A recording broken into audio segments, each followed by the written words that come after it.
الظاهرين. أيها الإخوة، السلام عليكم ورحمة الله وبركاته. وعليكم السلام. اليوم نريد أن نعرف، نبدأ بأهمية فلسطين. لماذا الناس تحب فلسطين؟ لماذا الناس تدافع عن فلسطين؟ ما هي أهمية فلسطين؟ Hari ini kita akan belajar mengetahui kenapa pentingnya Palestina dan kenapa semua kita mencintai Palestina. أولا ركزوا معي. سبحان الذي أسرى بعبده ليلا من المسجد الحرام إلى المسجد الأقصى الذي باركنا حوله. البركة هنا حول المسجد الأقصى. Apabila kita perhatikan ayat suci Al-Quran yang dibacakan oleh beliau tadi, bahwa Maha Suci Allah Subhanahu wa Ta'ala yang telah memperjalankan Rasulullah SAW dari Masjidil Haram ke Masjidil Aqsa dan memberkahi apa yang diberkahi oleh Allah haula Masjidil Aqsa, sekitaran Masjidil Aqsa, Masjidil Aqsa itu sendiri. السبب الرئيسي أن الله سبحانه وتعالى أراد أن يربط بين المسجدين في عقيدة المسلمين. Dan hakikat daripada ayat ini adalah Allah Subhanahu wa Ta'ala ingin mengikat, menggabungkan, menghubungkan pentingnya dua masjid antara Masjidil Haram dan Masjidil Aqsa. ثم أن السفر من فوق مكة إلى السماء هو أقصر وأقرب من السفر إلى المسجد الأقصى ثم السفر إلى السماء. Perjalanan dari Mekah menuju ke langit itu sebenarnya jauh lebih dekat daripada perjalanan dari Masjidil Aqsa menuju ke langit. ومن فوق المسجد الأقصى صعد النبي صلى الله عليه وسلم إلى السماء وقابل الله سبحانه وتعالى. Apa yang terjadi? Perjalanan dimulai ke langit dari Masjidil Aqsa dan di sana bertemu dengan Allah Subhanahu wa Ta'ala yang kita kenal dengan Mi'raj. وفرض الله سبحانه وتعالى فرض عليه الصلاة التي نصليها اليوم. Dan pada saat itu Allah Subhanahu wa Ta'ala mewajibkan kepada kita salat yang mana baru saja kita lakukan. وكان النبي والصحابة يصلون باتجاه المسجد الأقصى يعني قرابة عام ونصف. Kemudian umat muslim pada saat itu, para sahabat sholat menghadap ke Masjidil Aqsa kurang lebih sekitar 2 tahun setengah.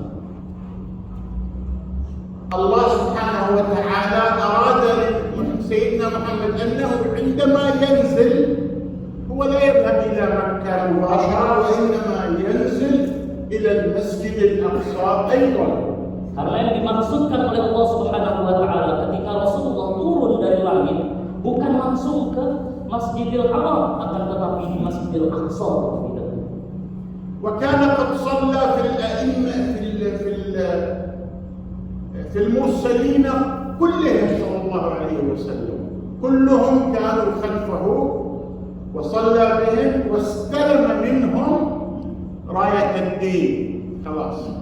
Dan Rasulullah SAW memimpin sholat para nabi dan para rasul di Masjidil Aqsa ketika beliau menerima ajaran agama ini.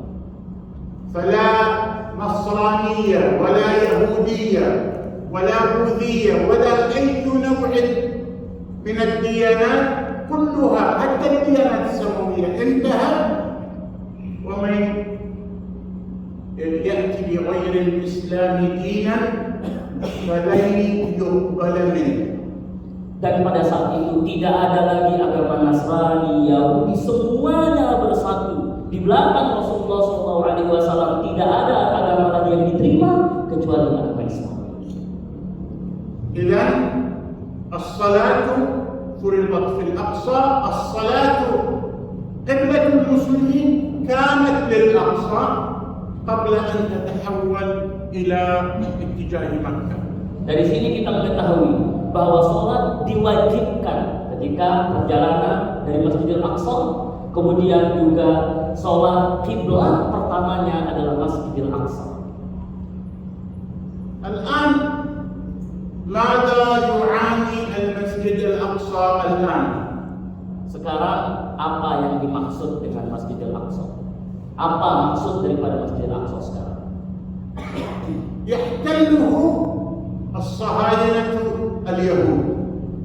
Telah dijajah oleh para orang Yahudi. ويحتلون أيضا منطقة قطاع غزة كما تسمعون في الأخبار. Kemudian bukan hanya Masjidil Aqsa-nya, tetapi juga dijajah bagian daripada Masjidil Aqsa, daerah di Gaza. والمسجد الأقصى تعرض لعدة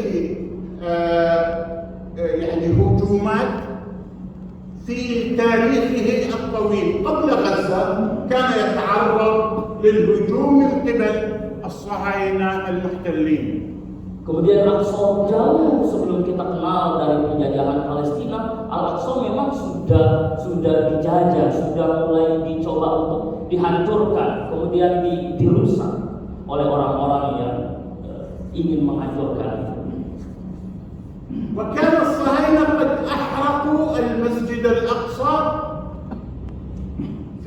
عندما احتلوا القدس. أحرقوا المسجد الأقصى وأحرقوا منبر صلاح الدين الأيوبي الذي كان موجودا في محراب المسجد الأقصى. Kemudian para penjajah ini membakar, menghancurkan Masjidil Aqsa, dan salah satu yang hancur adalah mimbarnya Salahuddin Al-Ayyubi yang berada di Masjidil Aqsa.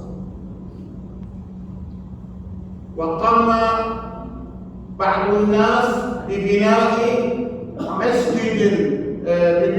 منبر للمسجد الأقصى بطراز حديث وعلى نفس شاكلة المنبر القديم.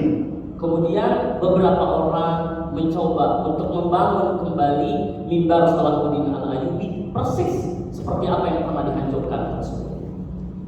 هل تعلمون من الذي بنوا المسجد الأقصى الحديث؟ Apakah jemaah tahu siapa yang membangun mimbar Salahuddin Al-Ayyubi ini lagi? إنهم الإندونيسيون. Mereka adalah orang Indonesia. إنه مهندس إندونيسي صمم وصنعه من الخشب الفاخر ثم ذهبوا به إلى المسجد الأقصى ووضعوه هناك وما زال هو هناك حتى يومنا هذا. Orang Indonesia ini adalah ahli kayu yang membangun kembali mimbar Salahuddin Al-Ayyubi, kemudian mereka berangkat ke Masjidil Aqsa dan dibangunlah di sana. Orang Indonesia. اليوم هم يحرقون غزة كما أحرقوا المسجد الأقصى. Sekarang ini juga mereka ingin menghancurkan Gaza sebagaimana mereka pernah menghancurkan Masjidil Aqsa. وقد بادر الشعب الإندونيسي جزاهم الله خيرا في محاولة الآن لإطفاء هذا النار الجديد. Kemudian pula rombongan orang-orang Indonesia datang membantu untuk menghilangkan penjajahan ini. المستشفى الإندونيسي من أضخم المستشفيات التي بنيت في غزة قبل أحداث 7 أكتوبر. Kemudian rumah sakit Indonesia adalah salah satu rumah sakit terbesar yang sangat bermanfaat bagi warga Palestina sebelum peperangan 7 Oktober.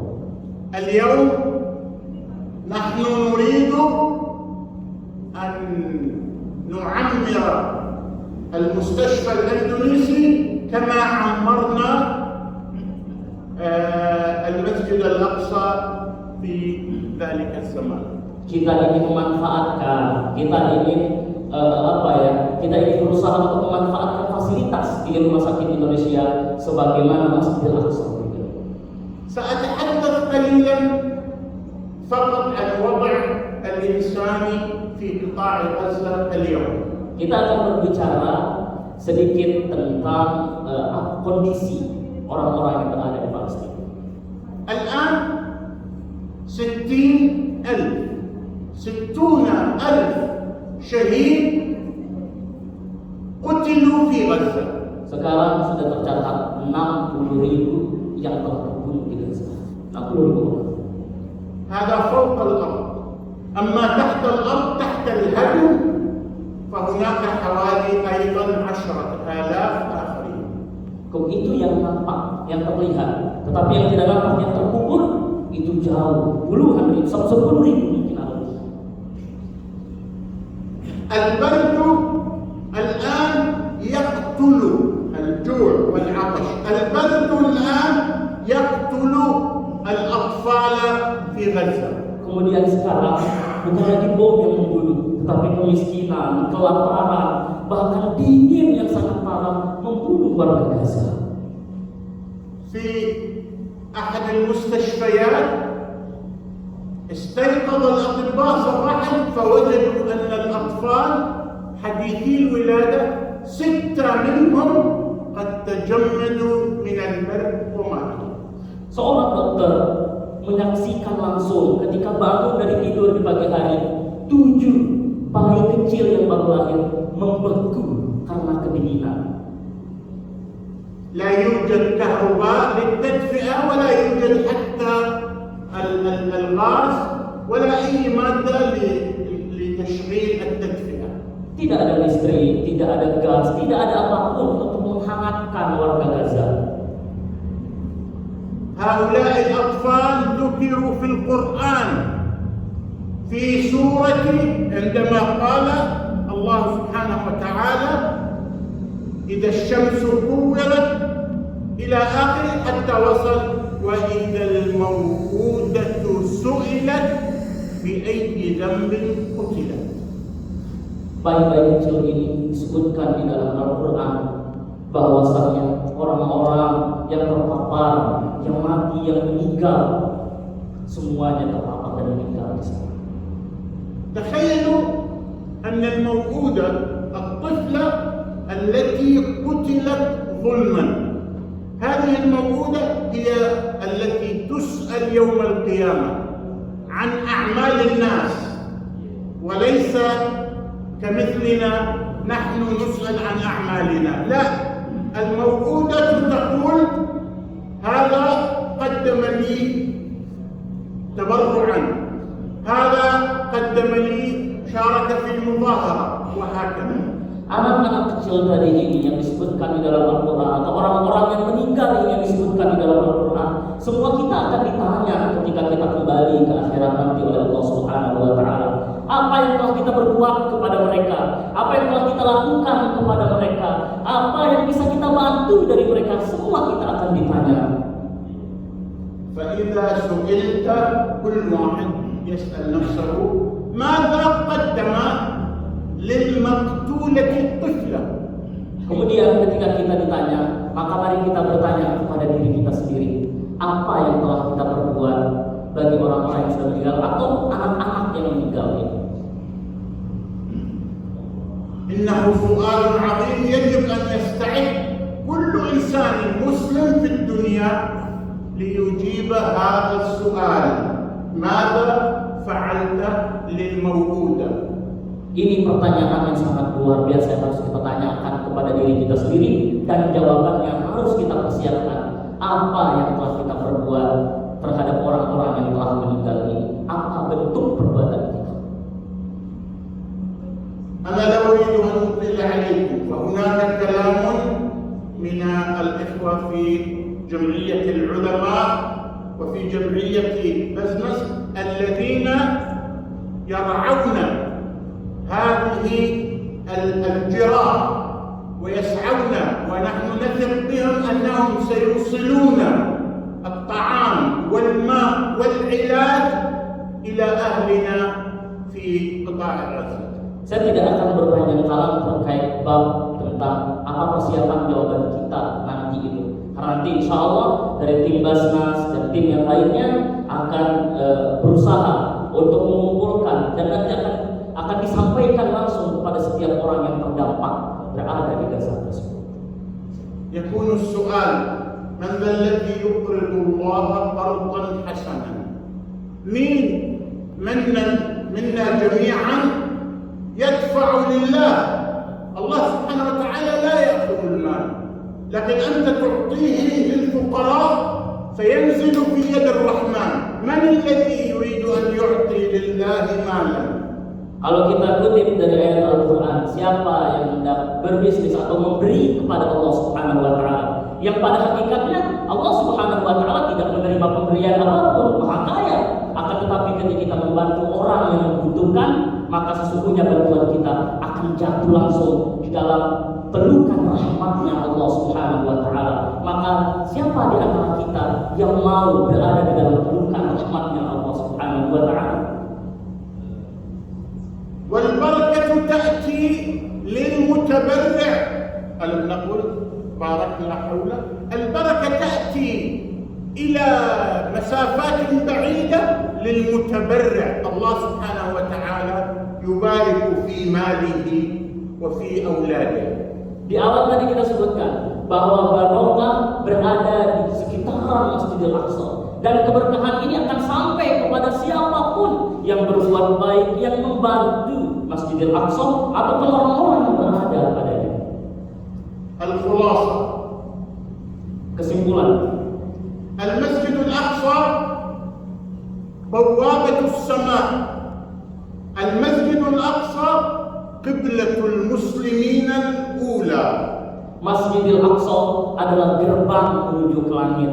Masjidil Aqsa adalah kiblat orang mukmin yang pertama.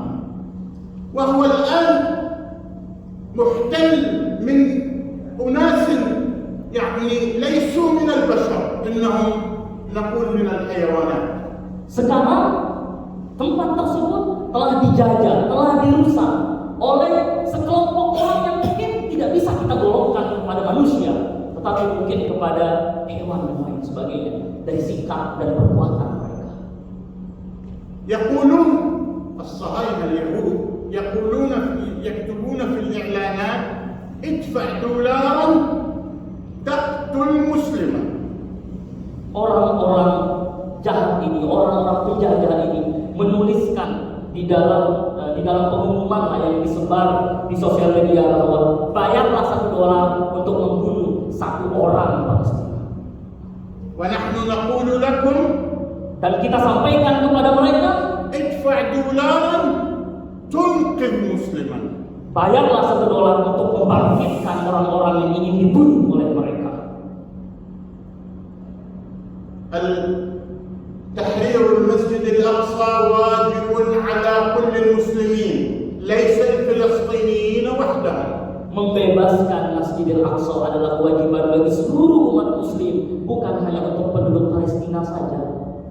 نعم، بارك الله فيكم وجمعنا جميعا في هذا المسجد الأقصى وقد تحرر من الاحتلال. Semoga Allah Subhanahu wa Ta'ala memberikan keberkahan kepada kita semua, dan semoga Allah memberikan kita kesempatan untuk bersilaturahmi, bertemu di Masjidil Aqsa itu sendiri ketika sudah bebas dan sudah merdeka kembali. Amin. Amin ya Rabbal alamin. جزاكم الله خيرا وبارك الله فيكم والسلام عليكم ورحمة الله وبركاته. Waalaikumsalam warahmatullahi wabarakatuh. إذا كان هناك من يريد أن يسأل في مسألة أيا كان، يمكن أن يكون هناك مجال للأسئلة ثم يختم لنا الإخوة في مجلس العلماء. Sebelum kami serahkan kembali kepada MI dan Basnas Tim, mungkin ada pertanyaan yang mau ditanyakan tentang kabar ataupun hal ahwal tentang Masjidil Aqsa. Silakan, boleh ditanyakan. Silakan. Saya dengar katanya di Gaza sekarang, di bagian utara Gaza, penduduk Palestina, penduduk Gaza tidak boleh lagi kembali ke situ ya. Apakah itu benar, dan sampai seberapa lama hal itu akan terjadi, dan kira-kira apa yang bisa secara efektif dibantu dari Indonesia? Qila alladhi man kharaja min Gaza la yastati an yadkhula ila Gaza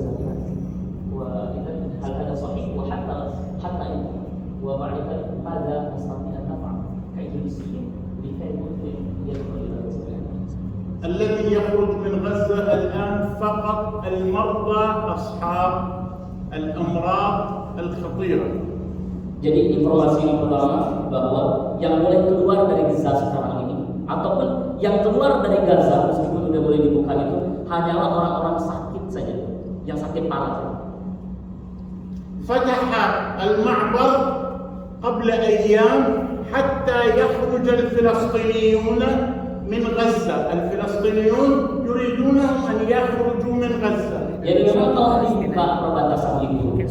Harapan mereka membuka sebenarnya itu adalah supaya orang-orang Palestina itu kabur dan keluar dari Gaza. فتفاجؤوا أن الذين في مصر خارج غزة هم الذين رجعوا. Dan yang mengagetkan keinginan mereka supaya orang Palestina keluar, malah orang-orang Palestina yang ada di Mesir yang telah dibuka perbatasan itu, mereka yang balik. Jadi gak ada yang keluar dari Palestina. حتى قال اليهود وهم يشاهدون يعني هؤلاء مجانين. Sampai orang-orang Yahudi itu kayak bilang gitu, orang-orang ini kok gila ya, udah dibuka nggak mau keluar gitu. كيف يعودوا إلى الدمار؟ كيف يعودوا إلى البرد؟ كيف يعودوا إلى النوم في الشوارع؟ كيف يعودوا؟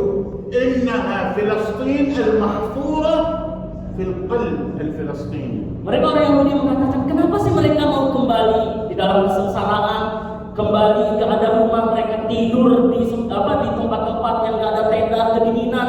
Kenapa mereka harus kembali? Mereka bingung. Padahal Palestina ada di dalam hati setiap orang Palestina itu sendiri. وماذا نستطيع أن نفعل؟ تستطيع أن تفعل الكثير. أولا الدعاء. Yang bisa kita lakukan yang pertama doa. أن تقول اللهم انصر إخواننا الفلسطينيين في كل مكان. Ya Allah, jagalah dan tolonglah warga-warga Palestina dimanapun berada. ثانيا المظاهرات في إندونيسيا بأعدادها الكبيرة تبث إلى غزة لحظة بلحظة.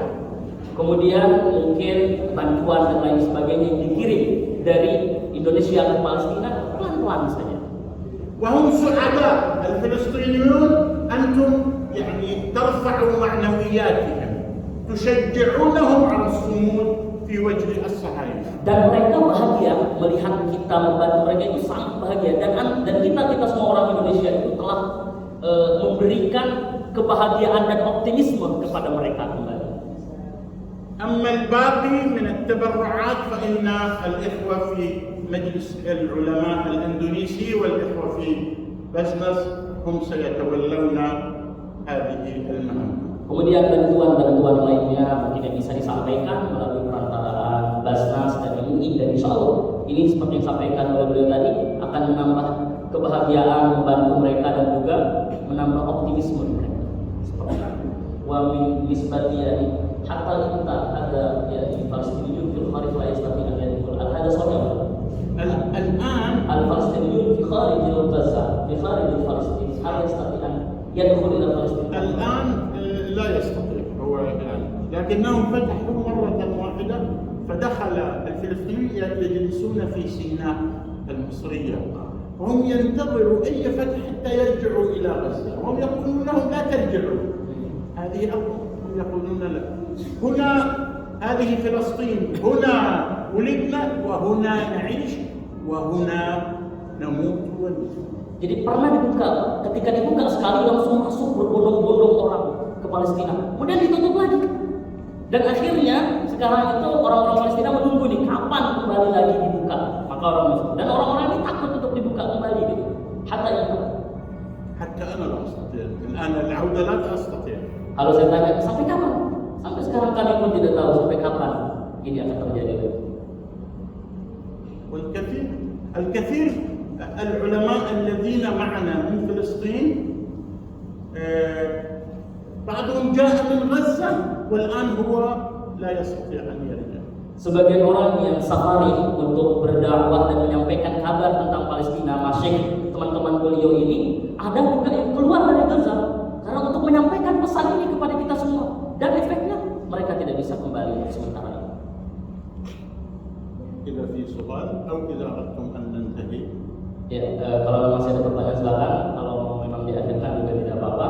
Tapi sebagai informasi, beliau sendiri sebenarnya kalau kita lihat memang kondisi juga sudah ajus, memang sudah ini. Tapi semangat untuk menyampaikan kabar terkini Palestina itu sampai kepada kita. Nah, jadi ini salah satu bentuk dari mungkin pengkhidmatan para ulama-ulama mereka untuk menyampaikan kabar-kabar tentang Palestina. Kalau memang sudah tidak ada pertanyaan, mungkin kami akhiri dan kami kembalikan ke pihak PKN atau pihak. Terima kasih.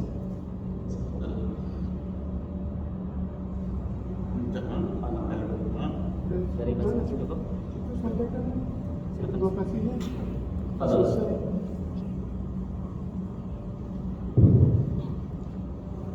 Baik, demikian penyampaian tentang kondisi terkini situasi di Gaza, di Palestina. Kita ucapkan jazakumullah khairan kepada Syekh Mahmud Asyam, dan kami juga ucapkan terima kasih atas sambutan yang luar biasa dari DKM Masjid An-Nur dan juga para jamaah. Sekali lagi kami mengajak para jamaah sekalian untuk bertabarruk, untuk berdonasi.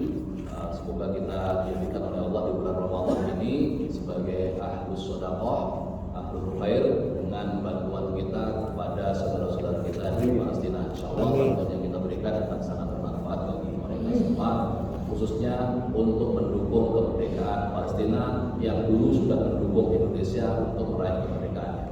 Terima kasih. Assalamualaikum warahmatullahi wabarakatuh. Waalaikumsalam.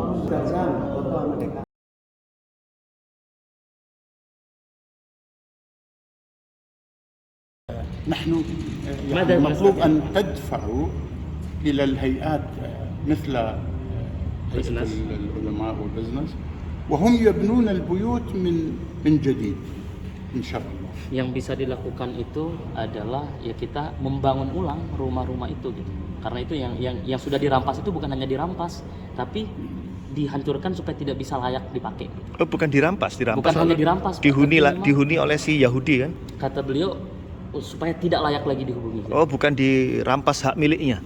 Tidak hanya itu disampaikan tadi, bukan hanya dirampas tapi supaya tidak bisa dihuni lagi. Maka cara lainnya kita bangun ulang. Kalau dirampas oleh orang Yahudinya, hak miliknya dirampas menjadi milik orang Yahudi, kan jadi nggak bisa datang lagi. Qila ba'dul manazil ya'khudun wa yaskun fid dakhil yani minal yahudiyan. Hal mawjud am la? كان قبل أيام لكنهم انسحبوا من كثير منهم صحيح انسحبوا الآن بسبب الاتفاق ويهددون بالرجوع. بالمناسبة الآن ليس هناك يعني بناء البيت خطوة متأخرة. الآن نحن نريد لهم خياما لا أدري إذا كانوا يعرفونها حتى يستطيعوا أن يعيشوا في الخيمة. Jadi mereka memang sempat seperti itu, tapi kejadian setelahnya itu ya bukan hanya dirampas doang gitu, tapi mereka itu juga ingin mencoba membangun tempat-tempat pengungsian dan lain sebagainya. Boleh masuk, tapi dibangun tempat pengungsian. Makanya solusi salah satu diantaranya itu adalah membangun ulang rumah-rumah ini. Seperti itu. Membangun ulang ya. Tapi karena kan yang sudah dirampas itu nggak ada yang dikembalikan. Kan lagi. Pemiliknya sudah meninggal, sudah tua. Sehingga tidak ada lagi penghuni lagi di rumah itu. Wasahibul al-manazil aslan yani khalas yani qad ajuz yani ماذا نستطيع أن نفعل لو نبنى ثانية نعم الآن المطلوب بسرعة هي ليس صاحب المنزل عجوز، هو زوجته وأبناؤه موجودين وينامون في الشارع، فنحن نعمل لهم الخيمة من القماش أو بعض البيوت التي هي متحركة بلاستيك يعني فقط للوقاية من المطر ومن البرد الشديد. Ya, jadi memang masalahnya itu seolah-olah rumah ini hanya milik orang-orang tua. Ingat Pak, orang-orang tua itu ada keluarga Pak, keluarganya, anaknya, cucunya. Itu diganti dengan apa? Berusaha untuk dibangun kemah Pak. Kalau nggak ada kemah lagi, jadi mereka rumah-rumah yang dari plastik-plastik itu kayak gitu. Pak. Oh jadi ada ya keluarganya ya? Iya. Garis tidur ahli warisnya tetap ada terus ya? Ayo. Oke. Ya sudah gitu aja.